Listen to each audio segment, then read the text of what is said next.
Donc avec les derniers 1000 € que j'avais, j'ai lancé la boîte et j'ai travaillé beaucoup. J'ai passé quelques nuits blanches. Quelques nuits blanches et bam, 100 millions d'euros de patrimoine. Boîte que tu as lancée en 2018. À l'époque, t'étais qui J'étais personne. Guillaume J'étais une merde. Là, on va regarder Kering sur un an. C'est pas... Moins 32%. Tu te souviens quand t'es rentré sur... Ouais, je suis rentré quand c'était sûrement assez haut. Et là, t'as pas fait d'ETF sur la partie assurance vie? Non, ça consiste en quoi? Je connais pas. Bah écoute, regarde les vidéos de Finari. Bonjour à tous, bienvenue dans une nouvelle analyse de patrimoine un peu spéciale puisque aujourd'hui je reçois Guillaume. Salut Guillaume. Salut Mounir, ça va? Ça va et toi? Ça va super. Écoute, tu sais qu'on analyse des patrimoines d'anonymes, d'utilisateurs Finari et bon, ça fait un moment qu'on se connaît, donc on s'est dit ce serait sympa d'analyser ton patrimoine qui est un peu particulier, plutôt volumineux. Pas de jugement. Donc forcément on va pas aller dans le même niveau de détail. L'objectif c'est que tu puisses partager aussi des clés de ta réussite puisque toi tu as un patrimoine que je garantis sans héritage. Tu es parti de zéro et t'es arrivé, on le voit là à l'écran, t'es arrivé hyper haut. Donc je te propose de rentrer dans le vif du sujet. Je vais lire la petite fiche et puis tu commentes. On fait ça. Donc patrimoine brut plus de 100 millions d'euros. On voit qu'il y a la majeure partie qui est 91 millions d'euros qui est dans autres actifs. À quoi ça correspond? Du coup moi j'ai lancé une boîte en 2018, une boîte tech qui a été valorisée en 2021 à plus de 150 millions de dollars. Et du coup, c'est les parts qui me restent dans cette boîte. Donc, je détiens environ 70% de la boîte. Qui s'appelle l'Empire, mais notre outil le plus connu, c'est Lemlist, donc un outil de prospection qui aide les entreprises partout dans le monde à trouver des clients. Essentiellement positionné sur le marché américain, mais on est présent, je crois, dans plus de 100 pays aujourd'hui, donc c'est assez international. Donc, boîte que tu as lancée en 2018, à l'époque, t'étais qui J'étais personne. J'étais une merde. Non, c'était je pense, ma deuxième ou troisième boîte. Première boîte, en fait, j'avais fait une boîte de t-shirts avec mon père. Mon père, en fait, il faisait de la sérigraphie, donc il pouvait imprimer sur des tissus. Et moi, je m'étais dit que j'avais envie d'entreprendre. Donc, je m'étais dit qu'on allait faire un business ensemble, sauf que ça a été un gros échec. Donc ça a été assez dur, honnêtement. Premier business très dur. Donc, s'il y a des entrepreneurs qui regardent, ne lâchez pas. Ça prend du temps et c'est normal. Mais moi, j'avoue que ça m'a mis un gros coup parce que j'avais une très bonne relation avec mon père. Ouais. Et cette entreprise de t-shirts, ça nous a quand même pas mal séparés parce que quand tu fais pas d'argent avec une entreprise, ça devient compliqué. Quand ça devient compliqué, ça devient tendu et tes relations, elles peuvent en souffrir. Donc là, à ce moment-là, t'as 25, 26 ans? Ouais, j'ai 25 ans. Okay. Et à la suite de ça, du coup, j'ai un ami qui lui avait lancé une agence d'acquisition. Donc en fait, il aidait les entreprises à trouver leurs futurs clients en mode agence. Et donc j'ai commencé à travailler avec lui, puis je suis devenu associé. Et après avoir signé des clients un peu partout dans le monde, j'ai revendu mes parts parce que l'agence, c'était pas quelque chose qui me plaisait de base. Moi, je suis plutôt ingénieur, donc j'aime bien les trucs un peu carrés et scalables, quoi. Et j'ai essayé de lancer une première boîte de logiciels en recrutant des freelances en Russie. Ça n'a pas du tout fonctionné, c'était un échec et j'ai quasiment dépensé toutes mes économies. Donc je me suis retrouvé en gros en 2018 où j'étais au RSA. Ma meuf de l'époque payait le loyer. On vivait, je crois, dans 28 mètres carrés à deux. Donc tu te marches un petit peu dessus, on va dire. Et là, je me suis mis en mode, j'ai plus le choix. Sachant qu'à ce moment-là aussi, je parlais plus trop à mes parents parce que après l'entreprise de t-shirts, c'était compliqué, tu vois. Mes parents, ils ont sacrifié beaucoup pour que mon frère et moi, on puisse faire des études. Tu vois, personne dans ma famille avait fait d'études avant. Donc, en fait, pour eux, ils comprenaient pas, tu vois. Ils se disaient, en fait, entrepreneur, c'est beau de dire ça sur le papier, mais en fait, pour l'instant, t'es juste pauvre, tu vois.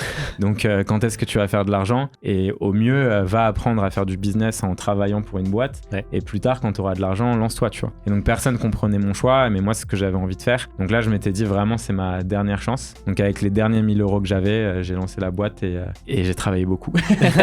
J'ai passé quelques nuits blanches. Ça, c'est ouais, j'imagine. Quelques nuits blanches et bam, 100 millions d'euros de patrimoine. Du coup, tu disais valorisé à plus de 150 millions de dollars sans le moindre financement. Ouais. Mais comment ça se fait que la boîte soit valorisée? Ouais, c'est une bonne question. Alors en fait, aujourd'hui, tu sais, il y a beaucoup d'investisseurs ou de startups qui font des levées de fonds. Ouais. Donc l'argent, quand tu fais une levée de fonds, il va directement sur le compte de la boîte. Et ensuite, il est utilisé, comme tu connais, il est utilisé pour de la croissance. Ouais. Sauf que dans notre cas, en fait, comme on était déjà très rentable, avoir plus d'argent, ça nous servait pas à grand chose. Mais les fonds, ils étaient très insistants. Et à un moment, je me suis dit, potentiellement pouvoir dérisquer. Donc, c'est-à-dire vendre des parts que j'ai dans la boîte pour moi me mettre à l'abri, tu vois. Et du coup, on était 3 associés initialement. Mes 2 associés sont partis au moment du cash out. Et moi, j'ai pris, donc on a chacun pris 10 millions. Et donc, ça nous a permis, en fait, de dérisquer. À l'époque, en fait, tu vois, là, parce que les valorisations en 2021, elles étaient quand même assez folles. Donc, c'était le pic, je pense. C'était vraiment le pic, ouais. Donc, pour une boîte, tu vois, de logiciels, on parle souvent en multiple du revenu récurrent annuel. Donc, on dit ARR en anglais. Et en fait, ça, c'est un truc où nous, on avait un multiple qui était de 15 à l'époque, donc 15 fois notre revenu, vu qu'on faisait 10 millions et on était valorisé à 150 millions. Et ça, à l'époque, c'était pas non plus trop déconnant, parce que tu avais des multiples jusqu'à 50, 60, parfois 100. Et moi, je voulais un multiple qui soit pas trop fou, parce que l'objectif, tu vois, quand même, quand tu as des investisseurs qui te donnent de l'argent, c'est de leur aussi de faire en sorte que ça soit un bon retour sur investissement pour eux aussi. Et donc, moi, je préférais en fait avoir une valo plus faible, mais des termes très avantageux. Donc, tu vois, être sûr que je puisse contrôler le board, tu vois, que mon salaire, je puisse l'augmenter comme je veux, que je puisse faire les dépenses dont j'ai envie, que je sois vraiment libre, tu vois. Parce que souvent, les gens qui lèvent des fonds, ils se retrouvent avec un board qui contrôle quand même pas mal la boîte, ce qui peut avoir du sens parce que t'investis dans une boîte, tu veux la contrôler. Normal. Mais moi, je voulais pas ça. Donc, j'ai pris une valo plus faible. Et du coup, à ce moment-là, tu peux te dire que la valo, aujourd'hui, combien, parce que là, en fait, on regarde mon patrimoine et ça représente une grosse part. Donc, à l'époque, on faisait 10 millions de chiffre d'affaires. Aujourd'hui, on fait 28 millions, on terminera l'année à 30 millions et 10 millions d'EBITDA. Donc, en fait, si on se base sur un multiple d'ARR et qu'on est dans une fourchette, je dirais, faible, en fait, on va être à une valorisation peut-être à 130, 140, 150 millions. Si on est dans une valorisation assez haute, on serait plutôt à 250, 300 aujourd'hui millions. Et si tu te bases sur une valorisation de l'EBITDA, en fait, pour une boîte de software, tu peux faire 15 fois le forward year EBITDA. Donc, ça voudrait dire 15 fois l'EBITDA de l'année prochaine. Donc, en gros, on serait aux alentours de 200. Donc, là, on a mis 150. Je pense que ça reste assez conservateur et assez proche de la réalité. Si un jour la boîte est vendue, parce que tu vois, c'est aussi un point d'interrogation. Bien sûr, Donc, ça veut dire que quand même, en gros, du patrimoine, il est dans une poche qui est risquée. Risqué et illiquide pour l'instant. Illiquide, ouais. Par contre, t'as fait 10 millions de cash out. Ouais. Qu'est-ce que t'as fait avec cet argent? Qu'est-ce que t'as foutu? Donc, 10 millions de cash out jusqu'à là, peut-être. Toi, ton patrimoine, c'était combien concrètement? Ça se comptait en centaines de milliers d'euros, quoi. En fait, j'avais revendu une première boîte, un side project. J'avais pu prendre quelques centaines de milliers d'euros. Et après, c'était plus des dividendes de Lemlist, tu vois, sur les 3 premières années. On avait pu prendre pareil en centaines de milliers d'euros. Ouais. Ok, donc c'était vraiment la première fois qu'en gros, tu as eu un montant très conséquent. Ouais, exactement. Ouais. Objectif, du coup, l'argent est un moyen pour moi d'être libre, avoir une rente de 500K par an grâce au cash out. Je pense en fait, c'est de l'argent, c'est très psychologique. Tu vois, il y a des trucs que j'ai appris aussi en devenant riche, tu vois. Tu te considères comme riche? En fait, la richesse, ça peut être plein de choses. Hein. C'est pas que financier, c'est des amis, la famille, tout ça. Philosophique. J'ai une grosse richesse, ouais. Richesse émotionnelle, richesse financière. En fait, t'es toujours le pauvre de quelqu'un, ça il faut le dire. Enfin, même avec 10 millions, les gens que je côtoie, il y en a plein qui ont beaucoup plus d'argent. Surtout si c'est aux États-Unis. Surtout aux États-Unis, ouais. Et après, t'en as qui ont aussi beaucoup moins d'argent. Mais objectivement, je fais partie des gens qui ont beaucoup d'argent, tu vois. Et je me sens extrêmement chanceux. Mais du coup, tu vois, au départ, en fait, moi, j'avais un peu en tête ce truc de devenir multimillionnaire et de me dire qu'une fois que j'atteindrais ce stade, je me sentirais en sécurité. Ça, c'était ton objectif quand t'as créé Lemlist? Ouais, je voulais faire de l'argent. C'est ce qui te motivait le matin Non, il y avait d'autres. Enfin, évidemment, ce qui me motivait, c'était le projet en lui-même, d'aider un maximum de personnes. Faire de l'outbound marketing. En fait, c'est un domaine que je kiffe. En fait, je kiffe l'outbound. C'est vrai que t'es très bon là-dedans, faut le dire quand même. J'aime beaucoup ça parce que tu sais, c'est la prospection. En fait, c'est un truc où moi, je suis plutôt introverti à la base. Et en fait, la prospection, c'est quand même me sortir à 200% de ma zone de confort. Sauf que quand j'ai découvert que tu pouvais faire de la prospection par mail, j'ai adoré parce qu'en fait, je pouvais rester derrière un ordinateur, réfléchir à comment aborder les gens pour réussir à avoir un rendez-vous. Et en fait, c'était un jeu dans ma tête, tu vois, qui était génial, tu vois. Et en fait, pouvoir te dire qu'il y a des boîtes qui se lancent, qui ont des super bonnes idées, et toi, tu peux les aider à trouver leurs futurs clients en leur expliquant comment faire de la prospection. En fait, je trouve que c'est génial parce que ça veut dire que t'aides des gens à vivre de leur passion, tu vois. Et ça, pour moi, c'était super motivant. Mais à côté de ça, évidemment que j'avais la motivation financière. En fait, je viens d'un milieu, je viens pas du tout d'un milieu pauvre. Mes parents, tu vois, ils ont pas fait d'études, mais je dirais qu'on fait partie vraiment de la classe moyenne. Mais par contre, mes parents, ils ont toujours fait attention et j'ai zéro éducation financière. C'est-à-dire que mes parents, ils faisaient attention et les économies, elles étaient placées sur leur compte en banque. Pas sur un livret, pas sur... C'est leur compte en banque. Il y avait une peur de manquer... Ouais, et ils comprenaient pas que chaque année, ils perdaient de l'argent avec l'inflation. Okay. Et, tu vois, moi, ça, l'inflation, je l'ai découvert super tard. Je pense à 26, 27 ans, tu vois. Ouais. Donc, éducation financière, zéro. Et en fait, en ayant tout cet argent, je me disais, bon, bah, je vais réussir à être libre financièrement. Mais en fait, non, parce que tu vois, c'est dans ta tête. T'as toujours ce truc de, il va me manquer, il peut y avoir ci, il peut y avoir ça. Ouais. Et il n'y a aucun placement qui existe réellement aujourd'hui sans risque. Bah, il est pas rentable. C'est ça, oui, il est pas rentable. Du coup, tu dis que tu veux faire 500K par an. On va regarder ton cash flow parce que tu nous l'as gentiment partagé. Ouais. Donc, en gros, j'analyse de gauche à droite. Il y a 144 000 euros qui rentrent de ces diverses sources de revenus qui rentrent sur ta holding. Ouais. Ensuite, tu réinvestis. Tu as un taux d'épargne. Alors, je pense que j'ai jamais vu ça. Je sais pas si tu l'as déjà vu comme ça. 93%, 134 000 euros réinvestis. On va regarder dans quoi tu réinvestis. Ouais. Et ensuite, toi, tu te verses un salaire avec ta holding, 10K par mois. Ouais. Et donc, ça, c'est assez intéressant. Tu dépenses finalement 2000 euros dans ta vie quotidienne, des restos, des Uber, j'imagine, des trucs comme ça. Pas grand-chose. Ouais. Enfin, pas grand-chose. En rapport par rapport à ce que tu gagnes. Ouais. Je l'ai vraiment mis large parce qu'en plus, je pense que je dépense beaucoup moins. Mais ouais. Donc, t'es assez frugal en fait. Bah, en fait, c'est voulu ou c'est juste que t'es pas très dépensier? Non, c'est juste que en fait, je travaille beaucoup, que la plupart de mes déplacements, c'est des déplacements professionnels. Enfin, tu vois, je passe peut-être 6 mois de l'année à Paris, le reste, je suis à l'étranger, en rendez-vous. Le soir, j'ai des dîners business. Enfin, tu vois, c'est. Ouais. Donc en fait, mes dépenses, tu vois, genre par exemple. C'est ta boîte quoi. Non, mais cette semaine, tu vois, je vais avoir, je pense, 4 déj business et 5 tous les soirs de la semaine, j'ai un truc business. Donc en fait, tu vois, genre, qu'est-ce que tu dépenses? Mon frigo, il est vide. Tu vois, genre, le week-end, mais le week-end, j'ai envie de me reposer ou faire du sport. C'est aussi ça la réalité de la vie d'entrepreneur. Je pense qu'il y a beaucoup de gens qui se disent c'est hyper flamboyant. Ouais, ça peut l'être. Mais tout le monde n'est pas Elon Musk quoi. En fait, la plupart ils bossent et c'est pas hyper fun. Enfin, c'est pas hyper fun. En tout cas, c'est plutôt focus quoi. Tu rembourses des emprunts. Donc c'est à dire que t'as fait des emprunts en perso. Ouais, j'ai un emprunt en perso sur ma résidence principale. Ok, on va regarder ça. Salaire mensuel, peut-être que bon, les chiffres ils sont un petit peu arrondis parce que du coup c'est plutôt c'est 10K net. Donc je pense que je dois dépenser 15K. Ouais. Et après il y a sûrement des impôts et charges qui sont prélevés automatiquement en plus. Bah, bien sûr. Les impôts sont toujours prélevés. Les impôts ils sont bien prélevés, toujours à la bonne date. Ça ils sont jamais en retard. Par contre, rembourser la TVA et tout ça, ils sont en retard. Ils sont en retard, ils attendent. Et après, t'as mis 3000 euros de autres, c'est quoi? C'est la variable d'ajustement de tes dépenses? Bah non, en fait, je pense que c'est ce qui reste sur mon compte en fait. Ok. Mon compte perso, j'avoue que j'arrive à économiser dessus. Alors que je m'étais mis 10K pour justement ne pas économiser, mais en fait, j'économise dessus. Donc, ok, malgré toi. Malgré moi. Voilà. C'est un problème. Faut faire comme Guillaume, faut gagner beaucoup. Alors, du coup, pour gérer tout ça, tu travailles avec un family office, mais je garde le contrôle sur les allocations. C'est important pour moi de comprendre où va mon argent. C'est intéressant peut-être que tu peux nous parler de comment tu fonctionnes et comment tu rémunères ce family office. Ouais. Alors un family office en fait c'est parce que le nom au début moi je pensais qu'il fallait juste avoir une famille riche mais bon c'est pas du tout ça.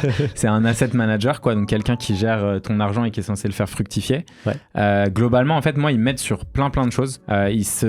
En plus de me conseiller tu vois sur divers investissements, me proposer des solutions d'investissement par rapport au plan que je veux, qui était en l'occurrence générer une rente qui est de 500 000 euros 500K. Par an. Sachant que les 500K par an, pour moi, c'était via le cash out, pas par mon cash flow. Parce que mon cash flow, c'est lié à mon travail, donc lié à mon temps. Donc si tu t'arrêtes...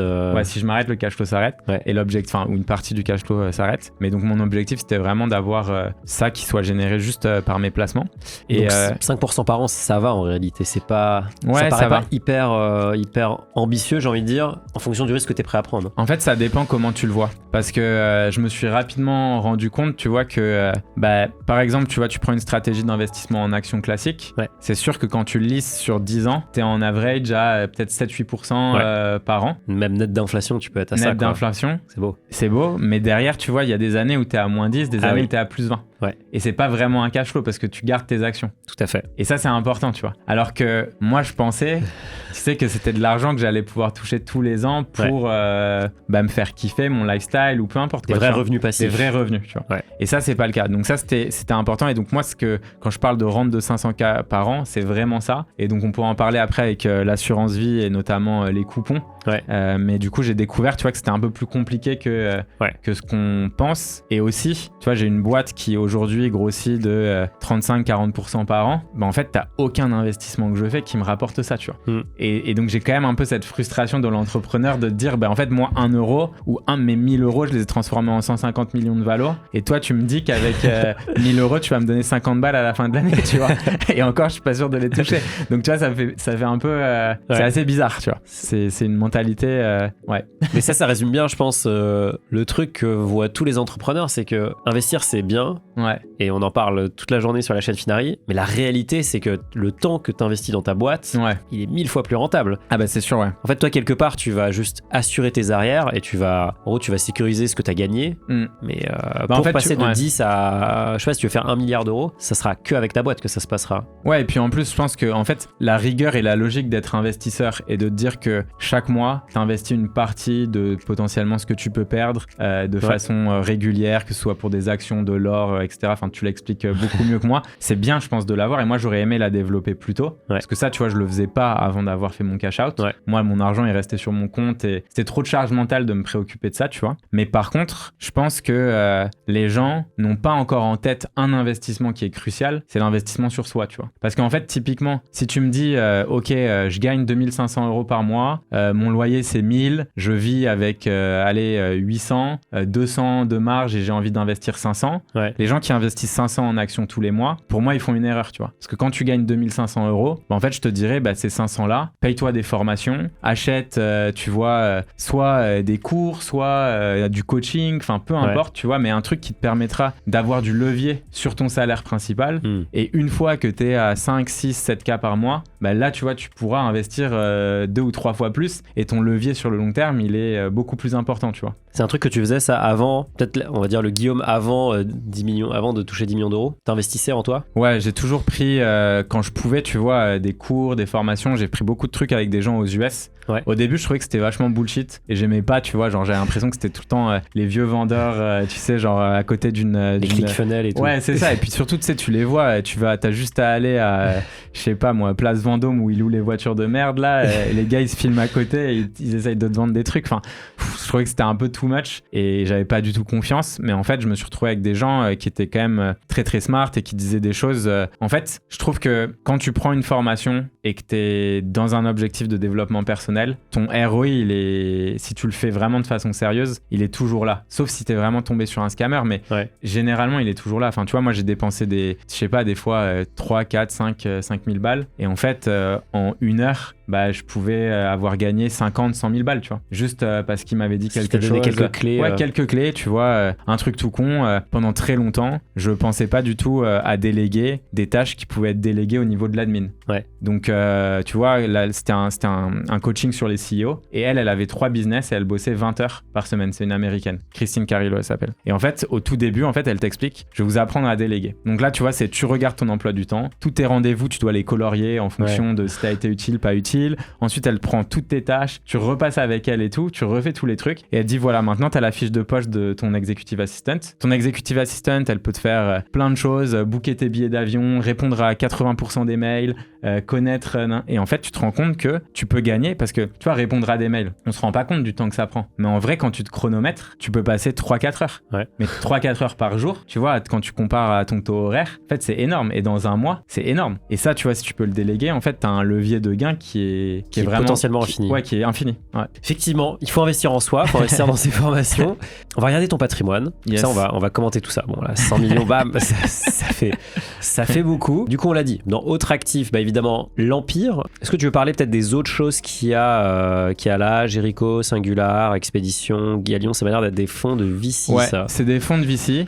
Expédition Grosse Capital, en fait, c'est le fonds qui a investi chez nous. Okay. Et moi, en fait, je voulais investir chez eux pour pouvoir les faire chier sur le reporting s'ils me faisaient chier sur le reporting. Donc toi, t'as investi 200 000 euros pour Non, j'ai investi 100K chez eux. Okay. C'est un je bon pense, plan. Ouais, les grosses poches. Jericho, c'est un fonds private equity, mais je crois qu'il est plus lié à l'immobilier. Okay. Donc ils font plus des grosses, tu vois, ventures en IMO. Ouais. Singular Venture, c'est vraiment du capital risque, et Galion, pareil. C'est des fonds, qui font, Galion.exe, qui font de l'investissement en start-up. Ok. C'est intéressant que ta stratégie d'investissement alternatif, enfin de PE, PE, de private equity, finalement, tu les fais que sur des fonds de VC. C'est un choix ou comment ça se fait? Alors, on pourra en reparler. Il y a plusieurs trucs. Je pense que c'était un coup d'opportunité, mais il y en avait qui étaient liés au 150-0 BTR et il fallait que ça soit éligible. Okay. Et pour être éligible, tu vois, il y a quand même des clauses qui sont assez spécifiques. Et donc, je crois que Galion et Jericho, c'était éligible. Singular, c'était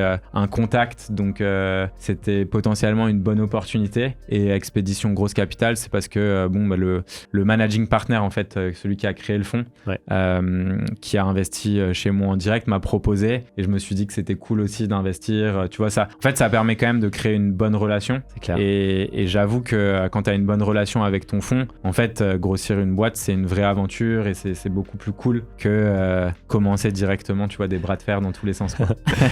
Donc 4 fonds, le 150-0 BTR, en gros, peut-être que tu peux l'expliquer en 2 secondes, en quoi c'est intéressant pour quelqu'un qui vendrait sa boîte, parce que c'est généralement, ou qui vend des parts. En fait, c'est intéressant. C'est quand tu vends tes parts et que tu les détiens depuis pas assez longtemps. Parce qu'en fait, plus tu détiens tes parts pendant longtemps, plus la fiscalité elle est avantageuse et tu as des abattements. Ensuite, il y a la différence entre est-ce que tu détiens tes parts en perso ou est-ce que tu les détiens via une holding.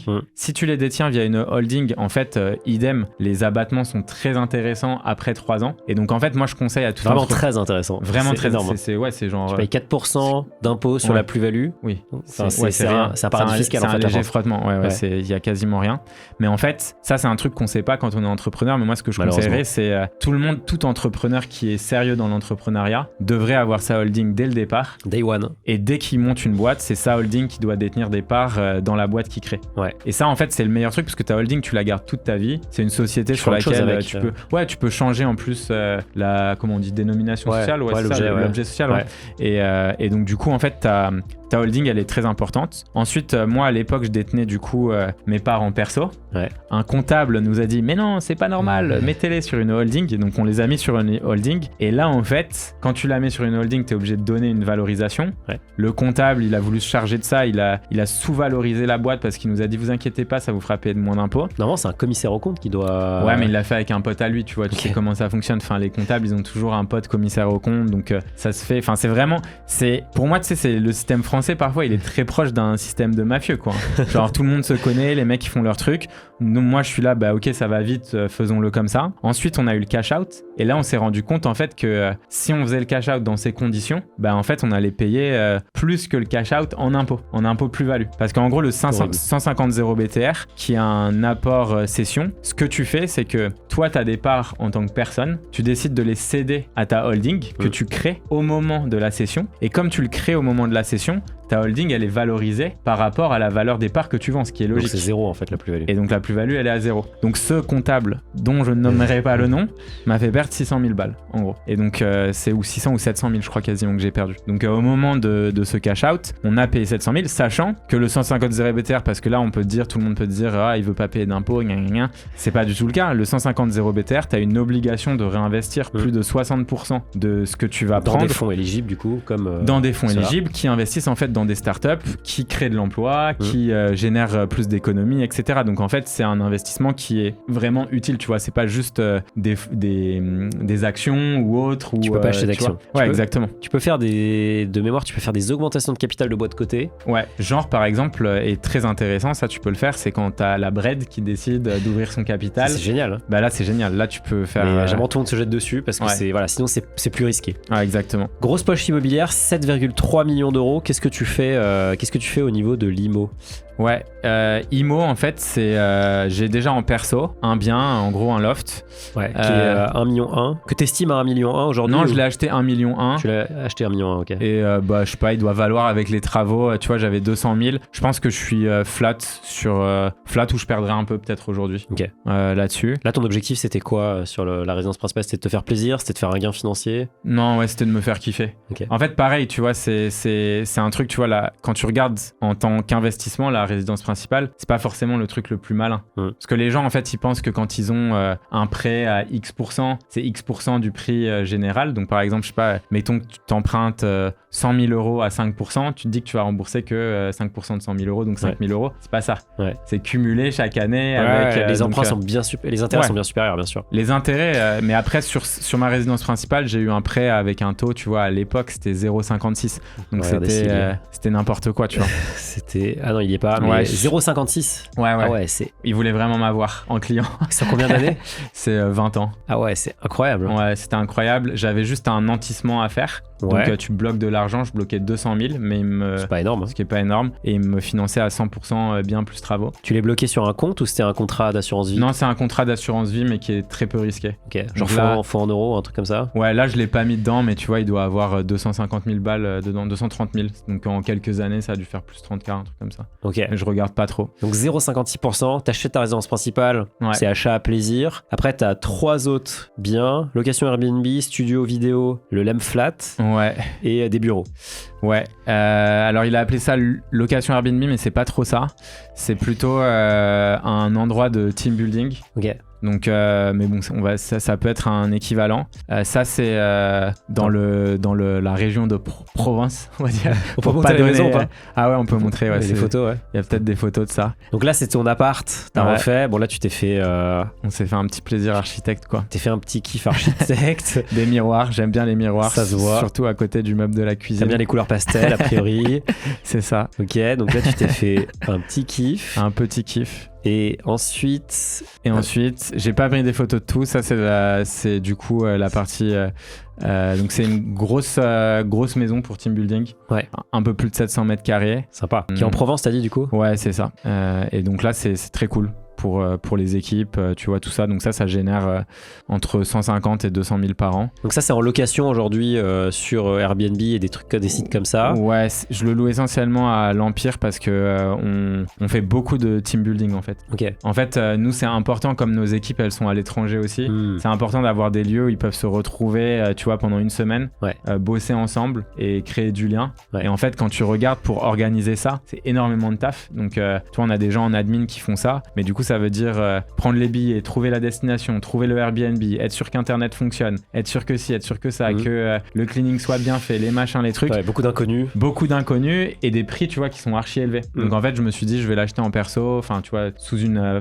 j'achète jamais en perso, je fais toujours des SCI ou des SNC. Donc c'est ta holding qui détient une SCI dans laquelle il y a ce bien? Avec moi aussi. Ouais. En fait, tu sais, t'as le truc de... je sais pas si tu vois, la SNC, tu peux faire un démembrement aussi. Ouais. Donc tu sépares l'usufruit de la valeur du bien et en fait, au final, tu payes qu'un impôt à la fin lorsque tu fais ta revente. Et ça, c'est quand même pas mal, tu vois, que ça te permet de rembourser ton emprunt avec le cash que tu fais et payer un impôt que à la toute fin quand tu décides ou si tu décides de revendre le bien. Donc t'as ça, t'as un studio vidéo qui est utilisé parce qu'on fait beaucoup de vidéos. Ouais. Donc pareil, tu vois, plutôt que d'aller louer des studios super chers, c'est détenu par une structure et qui se fait payer, tu vois, directement par l'Empire.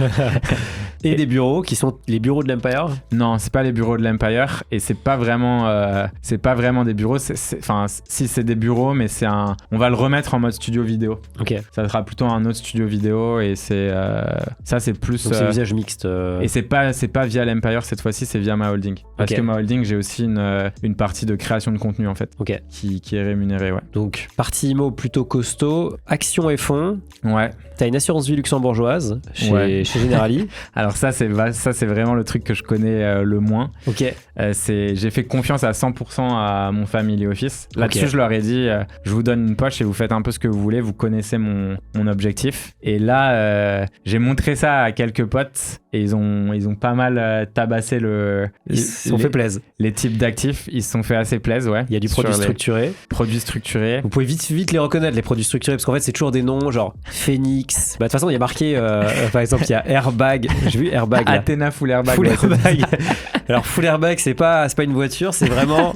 c'est qu'il y a une protection à la baisse, etc. Ouais. Mais on voit les coupons que tu touches. Ouais. Bon, faut savoir que le structuré, quelque part, ça correspond bien à toi, ton besoin, parce que t'as des garanties de rendement. Ouais. Et t'as certaines protections du capital. Ouais. Bon, vous avez évidemment des frais. On avait fait un talk sur les produits structurés. J'en avais fait 2. J'avais invité un structureur et après j'avais invité un ancien structureur que tu connais d'ailleurs, Jokariz. Okay. C'est ce qu'il faisait en fait. Jokariz, il était structureur chez Goldman. D'accord. On a eu un peu les deux sons de cloche.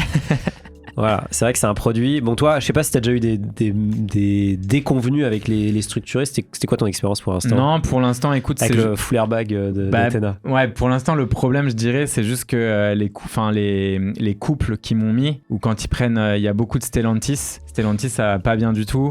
Kering, ça va pas bien du tout. Donc en fait, j'ai des protections, tu vois, à moins 40% sur l'entrée. Donc ce qui est quand même en théorie bien. Et après, de toute façon, c'est mon produit structuré, il est jusqu'en 2027. Donc t'as le temps. Donc j'ai le temps, mais c'est pas rassurant, quoi.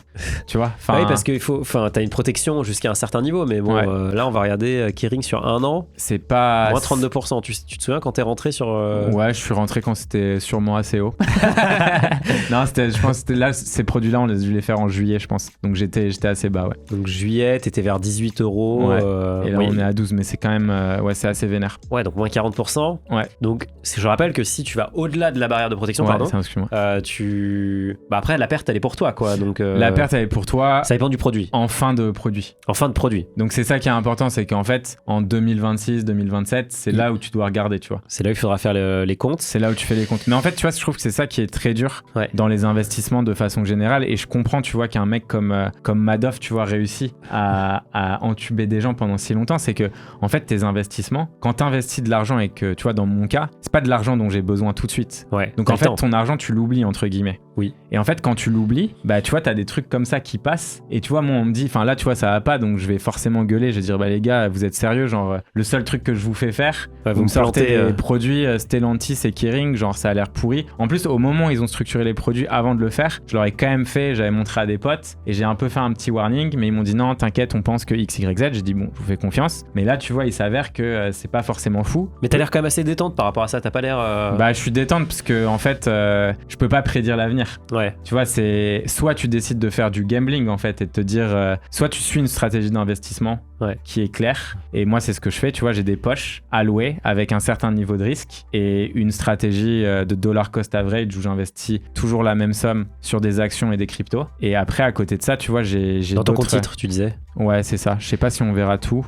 On voit pas les cryptos là. On les a peut-être séparés. C'est sur notre catégorie. Ouais. Mais ouais. Et là, t'as pas fait d'ETF sur la partie assurance vie? Non. Ça consiste en quoi? Je connais pas. Bah écoute, regarde les vidéos de Finari.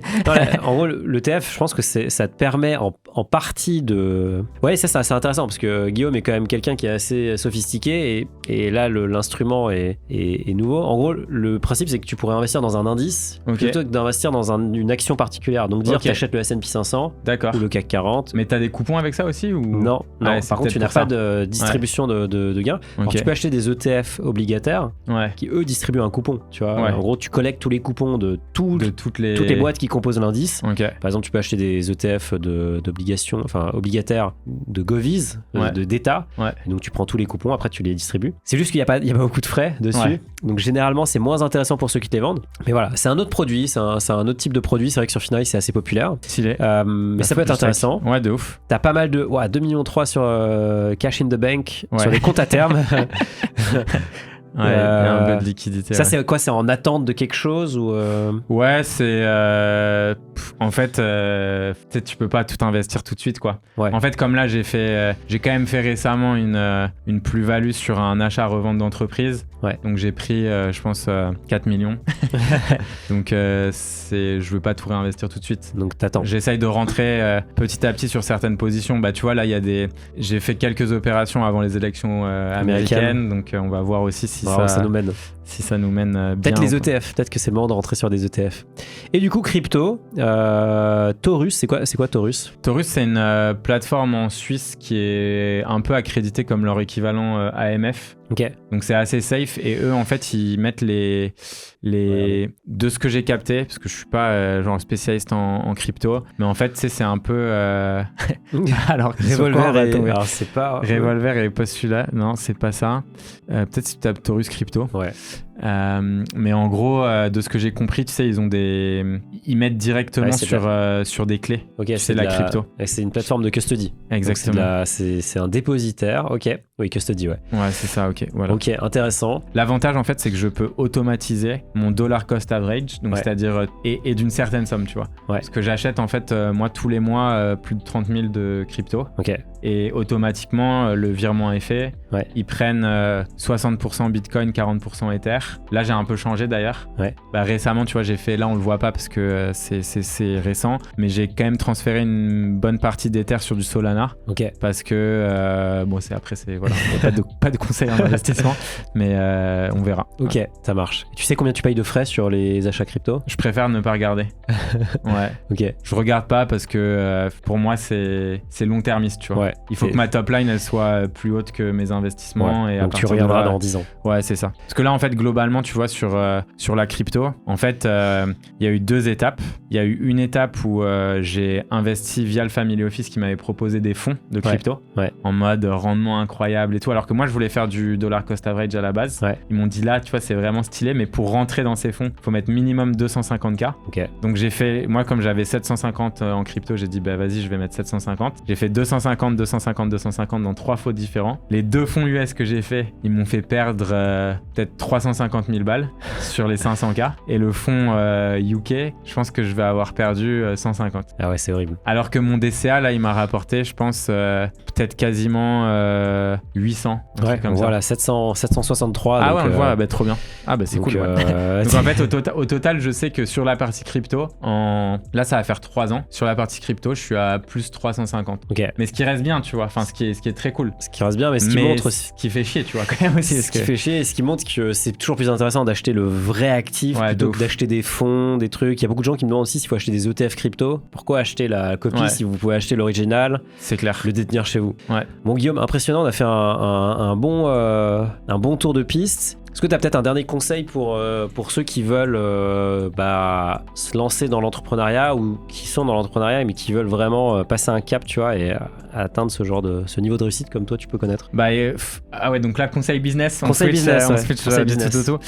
Conseil business, je pense que de toute façon, monter un business, c'est très dur. Et je pense que la difficulté pour monter un business, que ce soit un restaurant ou une entreprise tech, c'est globalement un effort qui va te prendre tellement d'énergie que je conseillerais toujours de bosser sur un projet où le reward potentiel est le plus gros possible. Ouais. Donc ça, parce que tu vois, c'est un truc, par exemple, quand je faisais la boîte de t-shirts, bah tu vois, oui, en fait, je me donne à fond, mais en fait, le nombre de boîtes de t-shirts ou de restos qui ferment, t'en as énormément, tu vois. Donc en fait, bien choisir sur quoi on travaille quand on est entrepreneur, je pense que c'est vraiment clé. Et ensuite, après, tu vois, c'est les conseils classiques. Trouve un problème que les gens sont prêts à payer, tu vois, pour le résoudre. Ouais. Ça, c'est super important. Et ensuite, toujours avoir, je dirais, une passion pour ce qu'on fait, parce que sinon, ça sert à rien, quoi. Si c'est juste pour faire de l'argent, je pense que c'est quand t'arrêtes de vouloir faire trop d'argent que t'en fais beaucoup, tu vois. Non, vraiment. Enfin, je sais pas si c'est peut-être pas le bon conseil pour les sales, tu vois, mais en vrai, c'est quand je pense que t'es vraiment focalisé à aider les gens et à apporter de la valeur que, au final, tu vois, ça crée un cercle vertueux. Trop bien. On peut te suivre, où est-ce qu'on peut voir tes contenus? Pas dans la rue, si vous voulez. Contenu Insta, YouTube. Trop bien. Merci beaucoup, Guillaume, c'était trop cool. Merci à toi.